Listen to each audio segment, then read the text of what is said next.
ایک دفعہ پھر آپ سب کو خوش آمدید کہتا ہوں بول کاسٹ میں، اور امید کرتا ہوں سب خیر خیریت سے ہوں گے۔ ساحل ندیم صاحب کے ساتھ یہ سلسلہ ہم نے شروع کیا اور آپ لوگوں سے اچھا رسپانس، بہت شکریہ آپ سب کا۔ ساحل ندیم صاحب السلام علیکم۔ وعلیکم السلام، خوش آمدید ایک دفعہ پھر۔ اور سیر افطار آپ دیکھ رہے ہیں، اس کے ساتھ ساتھ یہ بھی ایک سلسلہ۔ یہ سوال میں اکثر اس لیے کرتا ہوں، یہ جو ہمارے عالم ہیں، جو مفتی ہیں، ان سے بھی کرتا ہوں، جو پڑھے لکھے لوگ ہیں ان سے بھی کرتا ہوں۔ میں چاہتا ہوں کہ یہ ایک ایسا سوال ہے جس پہ میرے بڑے پیارے ایک دوست ہیں، ان سے بھی میں نے یہ سوال کیا، جواب مجھے تو مل چکا ہے، لیکن میں چاہتا ہوں کہ یہ جواب آپ لوگوں تک پہنچے۔ جو چھوٹی عمر کے بچے ہیں، جو کم سن ذہن کے بچے ہیں، ان لوگوں تک اس بات کو کیسے پہنچایا جائے، یہ سب سے زیادہ امپورٹنٹ ہے۔ اور ساحل بھائی، سوال یہ ہے کہ اکثر یہ بحث ہوتی ہے کہ ہم قرآن پاک کو انڈرسٹینڈ کیسے کریں۔ جی ٹھیک ہے، کیونکہ ہم اوبویسلی ایک انسان کے مینول کی بات کر رہے ہیں، کائنات کے مینول کی طرح۔ بالکل جی بالکل، ہم ایک ایسی کتاب کی بات کر رہے ہیں جس سے بڑھ کے کچھ بھی نہیں ہے۔ اللہ تعالیٰ نے ہم سے ڈائریکٹ گفتگو کی ہے، کلام کیا، ہمیں بتایا کہ یہ کرنا ہے، یہ نہیں کرنا ہے۔ But we need to understand every point, ہمیں ایک ایک پوائنٹ کو سمجھنا ہے۔ لیکن جب ہم ترجمے پہ جاتے ہیں تو انصاف ہو پاتا ہے ان الفاظ کا، بیکاز بہت سارے الفاظ یا بہت ساری چیزیں جب میں پڑھتا ہوں تو مجھے الگ الگ ان کے ترجمے ملتے ہیں، ان کے لفظوں میں ذرا سا آگے پیچھے ہوتا ہے، بدلاؤ ہوتا ہے۔ میں یہ بات اس لیے کر رہا ہوں کیونکہ جو ایک کم سن ذہن کا بچہ ہے، جو ایک ینگسٹر ہے، وہ تھوڑا اس کی وجہ سے وہ ڈسٹریکٹ ہوتا ہے۔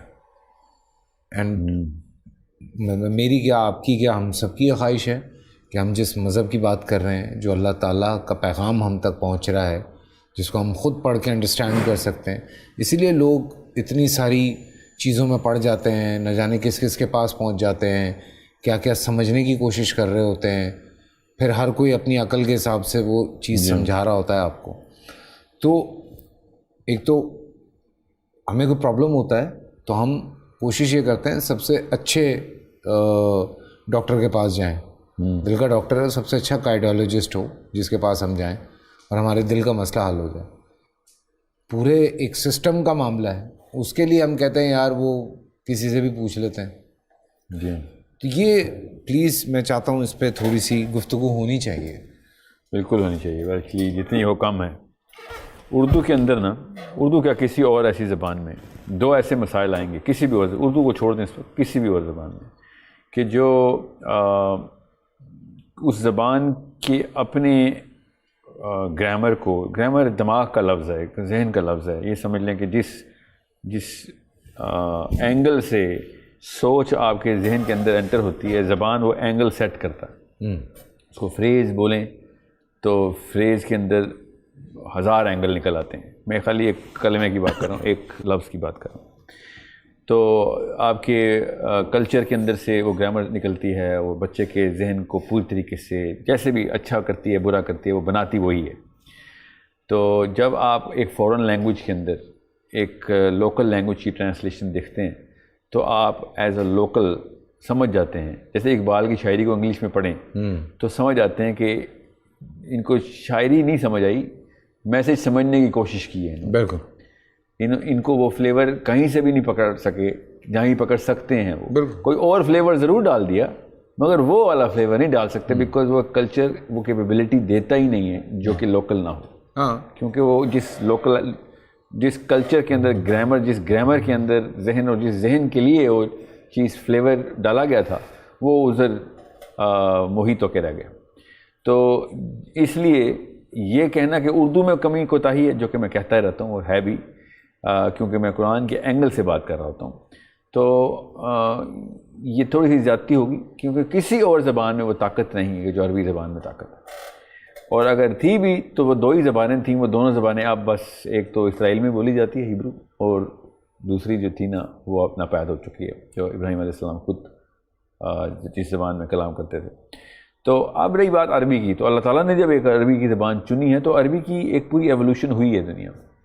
وہ ہیبرو سے، عمرانی سے ہیبرو، امریک سے ہیبرو، ہیبرو سے عربی کی ایک پراپر ٹرانزیشن انسانوں نے دیکھی، اور سویلائزیشنز نے دیکھی، اور گرامر کریٹ ہوئی، ایک کلچر خاص کریٹ ہوا، اور اس لیول کی فراست اس زبان کے اندر اٹ سیلف موجود تھی، اتنی جو سیمینٹکس تھیں اس کی اتنی اسٹرانگ تھیں، اتنی گہری تھیں کہ ایک ایک جملے کے الگ الگ اینگل سے مطلب بدلنے کی صلاحیت تھی اس کے اندر۔ جس کانٹیکسٹ میں جملہ بولا جائے گا وہی جملہ اپنا مطلب بدلے گا کانٹیکسٹ بدلتے، یہ کسی اور زیادہ تر زبانوں میں کیپیبلٹی نہیں ہے۔ ایکچولی زبان بنتی ہی اس کے خلاف ہے تاکہ اسپیسیفک مطلب نکالا جا سکے۔ عربی اس لیے نہیں بنی تھی کہ اسپیسیفک مطلب نکالا جائے۔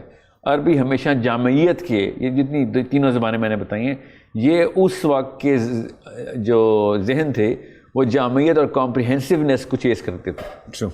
آج کل ڈوپامین کا دور ہے، ہم کمپریہنسونیس کی بجائے اسپیسیفسٹی کو چیز کرتے ہیں کہ مجھے بس اس ایگزیکٹ وہ گرینیولر لیول پہ مطلب سمجھا رادر دین ایبسٹریکٹ لیول پہ مطلب سمجھا۔ اب دماغ کی سطح، ذہن کی سطح بدلی ہے، اس نے اپنی ڈائریکشن بدلی ہے، تو زبانوں نے بھی اپنے اینگل بدلے ہیں۔ تو یہ بہت ضروری ہے کہ آپ کو پتہ ہو کہ عربی کے ایک ہی فریز کے اندر 18 20 مطلب ہیں، کیونکہ ہر کلمہ اپنے سیاق و سباق میں اپنا مطلب ساتھ ساتھ بدل رہا ہے، اور اگر وہ مطلب سیاق سباق نہیں بھی بدل رہا تب بھی کیپیبلٹی ہے اس کلمے کے اندر اپنے اور مطلب مطالب رکھنے کے، اتنے رموز چھپے ہوئے ہیں۔ اب اردو یا کسی اور زبان میں یہ کیپیبلٹی اس وقت تو نہیں ہے، اب جب آئے گی تو تب آئے گی، مگر یہ اتنا بڑا نقصان ہو گیا ہے کہ ایک لفظ کے اگر 18 مطلب ہیں اور اس کی ٹرانسلیشن میں بس ایک ہی مطلب نکالا جا سکتا ہے یا پھر 2، ڈیپینڈ کرتا ہے کہ اسکالر کس اینگل سے پکڑا ہے، تو اس سے زیادہ تو مطلب نہیں نکل سکتے۔ تو وہ 18 گنا جو زیادتی ہو چکی ہے، جو 16 لیولز ہم نہیں کراس کر سکے اس اینگل کے، وہ تو ہم محروم رہیں گے ہی رہیں گے۔ اب اس سے نقصان کیا کیا کس کس لیول پہ ہوتا ہے، اب یہ ایک میں آپ کو آسان بتاؤں گا، اسٹیٹس آپ کو شاید سمجھ آ گئے ہوں کہ دا ایبسٹریکٹ ڈیفینیشن جو کہ ہمارے ذہن کو چاہیے ہوتی ہیں۔ فار ایگزامپل ارد کا لفظ ہے جو بہت ضروری ہے میری لائف گزارنے کے لیے، کہ اللہ ارد کسے کہتے ہیں؟ وہ ارد جس سویلائزیشن نے پکڑا ہے ارد کا لفظ، اس نے اپنے مطلب خود لیے، یہاں تک کہ ہم نے جو ارد قرآن میں لفظ ارد ہی لکھا ہوا ہے، الف را داد، اور ہم نے مطلب عربی کی بجائے اس کی ٹرانسلیشن میں انگلش کی ایبسٹریکٹ ڈکشنری سے لیا۔ یہ اتنا بڑا نقصان ہو گیا ہمارا کہ ہم نے وہ سمجھ لیا اللہ ارتھ بول رہے ہیں۔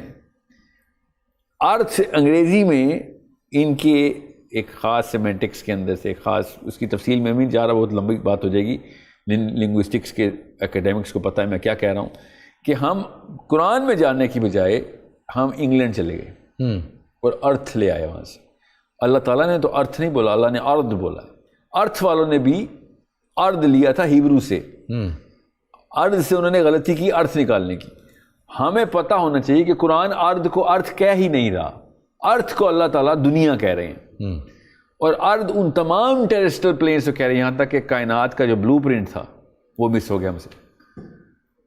کائنات کا بلو پرنٹ صرف ایک لفظ کی اینگل بدلنے سے مس ہو گیا، کہ میں جس کائنات میں پیدا ہوں، کائنات کی بات کر رہا ہوں، میں جس گلی محلے کی بات نہیں کر رہا ہوں، پوری کائنات کا بلو پرنٹ ادھر ہی ڈیلیٹ ہو گیا ہم سے، کہ جیسے ہم ارتھ کو ارتھ بولتے ہیں تو تمام ٹیرسٹرل پلینز ضائع ہو جاتے ہیں۔ اسی لیے عام بندے کو سمجھ نہیں آ رہا قرآن پاک میں اللہ تعالیٰ نے کیا ٹریجیکٹریز بتائی نہیں، پیرلل یونیورسز بتائی نہیں، بلو پرنٹ ہی مسنگ، آگے کی کیا اس نے جس لگانی، وہ تو لوکلی بیچارہ محروم ہو گیا، مفلوج ہو گیا۔ اس لیے جب عرب اسکالرشپ نے قرآن پاک کے اندر ڈیپتھ میں بات کی تھی تو ان کی اگلی جنریشن نے سائنس کی بنیاد رکھتی تھی، کیونکہ وہ یونیورس کے بلو پرنٹ تھے ان کے پاس۔ ہم یہاں پہ بیٹھ کے اپنی گلی نہیں کراس کر سک رہے ہیں، زیادہ سے زیادہ فرقوں کی کہانی کھیل لیتے ہیں، زیادہ سے زیادہ فقہ نکال لیتے ہیں، فقہ، اور بہت ہی آگے کا ذہن ہو تو اخلاقیات کے اوپر پی ایچ ڈی کر لے گا، مگر کائنات میں پی ایچ ڈی نہیں کر سکے گا۔ میں نے خالی آپ کو ایک اینگل بتایا ایک لفظ کا، اور اتنا بڑا نقصان ہو گیا ہمارا. اب اس لیے میں کہہ رہا ہوں کہ جب معاملات اتنی ڈیپتھ کے ہوں، سورہ تکویر پڑھیں، اردو کی ٹرانسلیشن پڑھیں، قریب بھی نہیں آ سکتی اردو، اس لیے سورہ تکویر اردو غیر عرب کو سمجھ ہی نہیں آ سکتی. اور سورہ تکویر کے بارے میں وہ باتیں، سورہ تکویر کے اندر وہ باتیں، اور سورہ تکویر کے بارے میں وہ باتیں کہ خالی اس خزانے کی ویلیو اگر آپ کو میں بتا دوں تو ماتم کرنے کا جی چاہتا ہوں، کیونکہ ہمیں تو پتہ نہیں چل رہا کہ یہ کہا کیا گیا ہے. اور میں نے ایک صورت بتائی ہے آپ کو خالی. بہرحال جیسے آپ نے پڑھی ہے سورہ فلق، اب فلق کا وہ مطلب عربی میں ہے ہی نہیں جو ہم نے اردو میں فلق کا مطلب لیا آسمان. قل اعوذ برب الفلق، کیا آسمان کے رب کی قسم. فلق کا مطلب ہے 2 حصوں میں پھاڑ دینے والا، دا فشن. اور جو کسی بھی موقع پہ ڈائمینشن سپلٹ ہوتی ہے، چاہے ایٹم کے لیول پہ ہوں چاہے کائنات کے لیول پہ ہوں، ایول اینڈ گڈ کا سپلٹ ہونا بھی.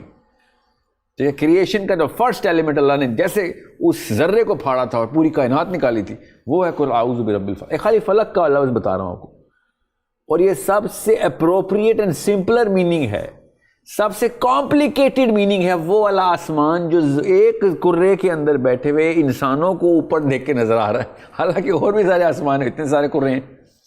ہم نے اتنا کمپلیکیٹڈ مطلب لیا ہوا ہے، حالانکہ اتنا بڑا سمپل مطلب تھا. اگر قرآن کے اینگل کو سمجھ جائے کہ قرآن کتنی بڑی کتاب، کائنات سے کم بات نہیں کرتا، اور کائنات کی جب بات کرنی ہے تو کائنات کے بلو پرنٹ کے اوپر سے سورہ فلق کا مطلب نکالنا ہے. اور جیسے ہی آپ فلق کا یہ مطلب نکالیں گے کہ 2 حصوں میں سپلٹ کر دینے والا، تب آپ کو پتہ چلے گا جادو کے خلاف، جنوں کے خلاف، ان کی شر کے خلاف سورہ یہ کیوں آئی، کیونکہ وہ اسی ٹیکنالوجی کے اوپر استعمال کرتے ہوئے حملہ آور ہوتے. آسمان کے رب کی پناہ مانگنے سے تو جادو اور اس طرح کے معاملات کی پناہ کی وہ اینٹی ڈوٹ دوا بنتی نہیں ہے. فلق کی پناہ، سپلٹر کی پناہ مانگنے سے، کہ رب کی پناہ مانگنے سے تو ملتی ہے آپ کو اینٹی ڈوٹ. آپ ایمان ہی غلط طرف لے کے جائیں گے. غلط طرف کا مطلب ہے کہ کسی اور طرف. ہم سب کا رب پہ ہی ایمان ہے، چاہے وہ فلق کا رب ہو چاہے وہ سپلٹر کا رب ہو، ہے تو وہی رب. ایمان کا لفظ اس لیے اس اصطلاح میں مجھے نہیں استعمال کرنا چاہیے. مگر آپ دوا کسی اور چیز کی لے رہے ہیں، بیماری کچھ اور ہے، تو اس لیے پھر علاج بھی نہیں ہوگا. ٹھیک ہے، چاہے وہ ایک ہی ڈاکٹر نے بنائی ہو. کیا کیا جائے؟ عربی سیکھنا اتنا ضروری ہے کہ میں آپ کو بتا نہیں سکتا ہوں. عربی اگر بچوں کو نہیں سکھا رہے تو آپ ان سے قرآن چھین رہے ہیں. اب تو روز بروز یہ بات یہاں ہو رہی ہے. عربی آپ نے سکھانی ہے اپنے بچوں کو. انگلش جس نے سکھاتے ہیں نا، بس اس نے عربی بھی سکھاتے. تیسری لینگویج کون کہہ رہا ہے عربی انگلش نہ سکھائیں؟ کون کہہ رہا ہے اردو نہ سکھائیں؟ میں یہ کہہ رہا ہوں کہ میری لائف کا مشن ہے کہ مسلمانوں کے اندر، گھروں کے اندر عربی پہلی زبان ہونی ضروری ہے. بے شک 10 اور زبانیں بولتے ہو، پنجابی بولتے ہوں، پشتو بولتے ہوں، انگریزی بولتے ہوں، سرائکی بولتے ہوں، افغانی پرشین پشتون بولتے ہوں، ایران میں فارسی بولتے ہوں، مگر عربی ہر گھر کی زبان ہونی ضروری ہے. ورنہ قرآن پاک آپ کو آپ کے مولوی صاحب سمجھا رہے ہوں گے، اللہ نہیں سمجھا رہے ہوں گے. یہ اتنا بڑا فرق ہے. اور میں نے آپ سے کہا نا کہ کئی جگہوں میں 20 30 مطالب ہیں ایک لفظ کے. فخر الدین رازی کی نا ایک تفسیر ہے، انہوں نے اس پہ گرافس بنائے ہوئے ہیں، پرانی ہے ظاہر، آپ کے تو عالم نہیں ہے، تو ان میں کچھ ایسے مطلب مطالب انہوں نے پیش کیے. اور عربی کے مطلب کہ اب آپ کی مرضی ہے، آپ جو بھی مطلب نکالنا چاہتے ہیں اس میں. عربی تو یہ بتا رہی ہے، اللہ نے وہی لفظ استعمال کیا، اس کے یہ مطلب تو ہیں. اتنا بڑا مطلب ایک انسائکلوپیڈیا کھل جاتی ہے کہ آپ سورہ فاتحہ کی 3 جلدیں بنانی پڑی، صرف سورہ فاتحہ کی، صرف اس گراف کے اوپر، کہ جس گراف میں وہ مطلب 3 جلدوں کا مطلب ہے کہ 3 کتابیں کھلتی ہیں سورہ فاتحہ کی. آپ خود سوچیں، آپ سورہ فاتحہ آپ اردو میں پڑھتے ہیں تو سورہ فاتحہ کیا ہے؟ پہلی کتاب، پہلی سورت ہے. سورہ فاتحہ کو فاتحہ ہی کیوں اللہ نے کہہ دیا؟ عربی دان کو خود ہی پتہ چل جاتا ہے کہ فاتحہ سے ہی کتاب شروع ہونا ضروری ہے. اردو میں فتح کا مطلب ہی کچھ اور ہے. فتح کا مطلب جیت ہے، حالانکہ فتح کا مطلب کھولنا ہے. عربی میں فتح لٹرلی بچے کو بھی پتہ ہے، فتح افتح کا مطلب ہوتا ہے کھولو اس کو. تو وہ جو اوپننگ ہے نا، وہ قرآن پاک کھل رہا ہے. ابھی اصل میں صرف قرآن نہیں کھل رہا. دیکھیں سورہ فاتحہ میں کیا چیزیں اللہ تعالیٰ پہلی آیت سے کھول رہا ہے. الحمدللہ رب العالمین، تمام کائنات کھول دی اللہ تعالیٰ نے. کہ کون سے عالمین ہیں؟ سب سے پہلے دماغ کو کھولا ہے کہ بھئی عالمین کیا ہوا، مطلب ہمارے علاوہ بھی ہیں جہاں پہ معاملات چل رہے ہیں. جی سب سے پہلی قرآن سٹارٹ اس سے ہو رہا ہے. آپ کی ٹریجیکٹری زمین سے ایک دم کائنات کی طرف اللہ تعالیٰ لے کے جاتے ہیں. یہ ہے سورہ فاتحہ کہ کھول کیا رہی ہے چیز, وہ پوری کائنات کا نقشہ کھول کے سامنے بتا رہی ہے کہ کس دن. اور پھر یہ ورٹیکل سپلٹ کیا, ہاریزونٹل سپلٹ بھی اللہ نے کھول دی کہ مالک یوم الدین کے یہاں سے لے کے یہاں تک کے اوپر پہنچو گے, اینڈ میں یوم الدین تک پہنچنا آپ نے. اس وقت کا ورٹیکل وائی ایکسس اور تمہارا ایکس ایکسس یہ لو, پہلی 3 آیتوں میں بتا دیتا ہوں. دس از سورہ فاتحہ's actual translation of this word فاتحہ, کہ یہ کھول کیا رہی ہے, یہ وہ پورا کا پورا گراف کھول کے دے رہی. اب نکال کے دکھائیں کوئی اردو کی تفسیر جو اس اینگل سے, اردو ہی نہیں, اردو کے اندر الفاظ ہی نہیں ہیں کہ جو اس طاقت کو اپنا بیانیہ دے سکیں. مطلب ترجمے کے لیے بھی ہمیں تفسیر کرنی پڑے گی اتنی کمزور زبان میں. ہم اللہ نے قرآن پاک کے اندر عربی کے اوپر عربی کی ہی آیت بتا دی کہ عربی بھی اللہ تعالیٰ نے قرآن عربی میں نازل کیا, کہ وجہ ہے اس کے پیچھے. اللہ تعالیٰ نے یہ بھی بتا دیا کہ یہ بھی نہ سوچنا کہ ہاں رینڈم ہیپ ہیزڈ اللہ تعالیٰ کیا کوئی تکے نہیں ہے. اللہ تعالیٰ نے چن کے یہ عربی پہلے تیار کروائی انسانوں سے, ذہن تیار ہوئے, پھر اب قرآن نازل ہوا. خود سوچیں اس وقت بغیر قرآن کے بھی جاہلیہ کے مکہ میں بھی عربی اپنی زبان کی فراست کی وجہ سے کبر میں آ گئے تھے. اتنی بڑی زبان تھی. وہ لوگوں کو جو عربی نہیں بول سکتے تھے عجمی بولتے تھے. عجمی کا مطلب ہے اس کی زبان نہیں, اللہ ہی گونگا ہے. اور جس لیول کی شاعری وہ کر رہے تھے عربی کی طاقت کی وجہ سے. اور اللہ تعالیٰ نے پھر سورہ نوح کی جو آیت ہے وہ ان کو بتانے کے لیے کی کہ یہ لو, یہ بنا کے دکھاؤ, تمہیں زبان کے اوپر ناز ہے. کیونکہ زبان پہ تو ناز تھا. جس طرح موسیٰ کے ٹائم پہ فرعون کے جادوگروں کو اپنے کاہن ہونے پہ ناز تھا, واقعی صحیح جادو کرتے تھے, یہاں تک کہ پریڈکشن صحیح بتائی تھی, بچہ پیدا ہوگا مار دے گا تجھے. صحیح مطلب جادوگری تو کر رہے تھے وہ. اس طریقے سے عربیوں کو زبان کے اوپر واقعی میں عربی میں اتنی طاقت تھی, زبان کی طاقت تھی ان کے اندر. They were very proud. Yeah, and they were rightly in that sort of a state because the language did have that power. اللہ نے پھر جب اپنے الفاظ دیے تو وہ پھر جی ہاں, ابھی بھی اردو کی جتنی بھی شاعری ہے, بہت اردو کا شغف ہو, اردو کی شاعری کے تمام تر اوزان عربی کے اوپر ہی بیلنس ہوتے ہیں. آپ کر کے دکھائیں, جتنے بھی ہجان کھولیں گے آپ عربی کے اوپر ہے. ہمارا سارا انسٹرومنٹیشن عربی کے اوپر رکھی ہے ہم نے. شعر کوئی بھی اٹھا لیں, اس کا مصرع آپ نے بحر کے اوپر اوزان درست کرنے ہوں تو عربی کے ہی انسٹرومنٹس استعمال کرتے ہیں ہم فارسی سے تو نہیں لے سکتے. تو محتاجی تو ہمارے پاس رہے گی. اب رہی بات, چلیں بلاغت کا تو اصول چھوڑ دیں, اس وقت میں بلاغت کی بات ہی نہیں کر رہا ہوں. میں خالی مطلب سمپل لینئر سیمینٹکس کی بات کر رہا ہوں کہ وہ مطلب ہی نہیں مل سکتا اردو کو جتنا مرضی بڑا عالم ہو, اردو کو وہ مطلب ہی نہیں مل سکتا کہ جو عربی کو پہلے مطلب لسٹ میں سب سے ٹاپ آف دا لائن میں. لیکن یہ ذرا تھوڑا مشکل ہے چونکہ عربی کو اس طرح سے عام کرنا مشکل ہے, مگر کرنا تو پڑے گا. پہلے یہ پتہ ہے زیادہ مشکل کام تھا عربی چھیننا, ورنہ تو مسلمان سارا عالم عربی بولتا تھا. عالم اسلام سارا ٹونیشیا, موراکو, سوڈان, یہ عربی کہاں سے بول رہے ہیں؟ یہ ہم نے اپنی انا چمکائی ہے. یا تو زیادہ مشکل کام تو ہم نے کر دیا عربی چھین کے, ورنہ عالم اسلام میں عربی کوئی ایسی بات نہیں تھی. 50 سال پہلے تک پاکستان میں بھی عربی مست تھی. 50 سال پہلے ٹیکسٹ بکس ہماری عربی کی اسکول میں چلتی تھیں. یہ ہم نے اور بھی پیچھے آ جائیں, میں نے خود پڑھی ہوئی ہے 5ویں دیکھ لیں. پھر یہ تو مطلب اس ٹائم 5ویں تک تو چھوڑیں نا, میں آگے کی بات کر رہا ہوں. 5ویں تک تو ایک نخرہ رہ گیا تھا نا کہ چلو کسی پولیٹیکل ایجنڈا پہ عربی رکھی ہوئی ہے کہ چلو اللہ کو بھی خوش کر رہے ہیں ضیاء الحق کی وجہ سے. یہ معاملہ اتنا ضروری ہے کہ ہمیں پتہ ہو کہ کسی زبان کو ایک خطے سے نکال لینا مشکل کام ہوتا ہے, ڈال دینا جی نکال لینا مشکل کام ہوتا ہے. اردو نکال کے دکھائیں ذرا پاکستان سے, مشکل کام ہے نا. بالکل. انگریزی ڈالنا کتنا آسان تھا, بس ڈال دیا. 50 گوریاں گھسا دو, پورا کا پورا پاکستان کے سارے لڑکے انگریزی سیکھ لیں گے. بالکل ایسے ہی اللہ تعالیٰ کی کتاب نہیں ہم گھسا سکیں. جس دن اللہ تعالیٰ کی کتاب پاکستان میں گھسا دی, سب عربی سیکھ لیں گے. وہ فیسینیشن دینی پڑے گی ہمیں اپنے بچوں کے سامنے. وہ کیسے؟ کائنات کے اصلی بلو پرنٹس کھول کے سامنے پڑیں گے کہ یہ لو تم ہالی ووڈ کی فلموں سے فیسینیٹ ہو رہے ہو, ہم تمہیں 7ویں آسمان کی سیر کراتے ہیں, اصلی حق والی, دی ایبسولوٹ ٹروتھ دکھاتے ہیں کہ سدرۃ المنتہا کی جڑ سے پانی نکل رہا ہے اور مصر میں دریائے نیل بہہ رہا ہے. اللہ اکبر. یہ حق اور سچ نہیں بتایا جا رہا, اور ان کی فکٹیشس جھوٹی کہانیوں کے اوپر ہم فریفتہ ہو کے ان کو سجدے کر رہے ہیں. چلیں جی, کل ملتے ہیں.